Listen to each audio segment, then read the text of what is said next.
He gave them everything money could buy, but the day his daughter's tears went viral, he realized he'd given them everything except himself. Meet Marcus Chen, a corporate executive who started as a humble warehouse worker. He was the definition of self-made success, but his 80-hour work weeks created an ocean between him and his family. He thought providing designer clothes, expensive vacations, and a penthouse apartment was how you showed love. But his kids were drowning. His daughter Emma started rebelling, and his son Jake disappeared into video games. Then, at 2 a.m., the police called. Emma was arrested for shoplifting. A bystander's video of her breakdown went viral, with her crying, "My dad has everything except time for me." The video hit 2 million views, and suddenly Marcus became the face of a national debate: are successful parents failing their children? Standing in the police station, Marcus was angry. Ungrateful, he thought, after everything he'd sacrificed. But then he got home and found his son's journal. Day 47. Dad promised to come to my basketball game. He didn't. Again, the words shattered him. The very next day, his company offered him the CEO position, his lifelong dream. But it meant relocating and even more time away. His wife gave him an ultimatum: choose the corner office or your family. You can't have both anymore.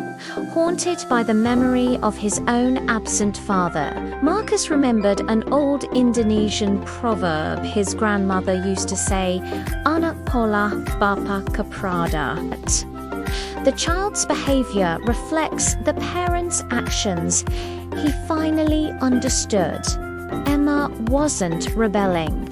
She was crying out for his presence. Her pain was the direct result of his absence. At the same time, another executive, Sarah Chen, was facing a different kind of crisis. At just 28, she was a marketing genius at a top tech firm. Brilliant, ambitious, and driven.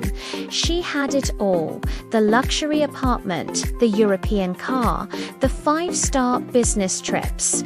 Her Instagram was a curated feed of success. But behind the scenes, she was collapsing. She worked 14-hour days, suffered from crippling anxiety, and felt a crushing emptiness. She was so smart, so strategic, that she'd optimized her entire life for career advancement, forgetting how to actually live. Her breaking point came on her 28th birthday. She sat alone in her apartment with a promotion letter, realizing she had no one to share her success with. Days later, she collapsed at work from chronic stress. In the hospital, her assistant told her, "You're so smart, Sarah, but I worry you're too smart for your own good." The words hit her hard. She remembered another proverb her grandmother shared: Busuk, ketekuk, pinter, keblinger.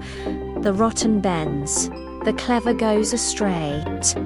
Her intelligence, her greatest asset, had led her completely off track. Both Marcus and Sarah were at a crossroads, trapped by their own definitions of success. Marcus made the hardest decision of his career. He turned down the CEO job, taking a step down to a role with fixed hours.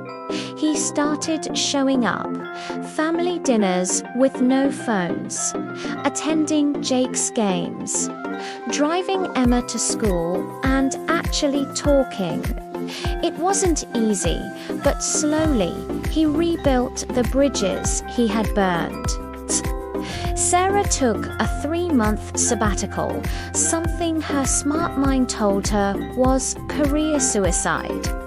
She went back to her grandmother's village and reconnected with a slower, more meaningful way of life.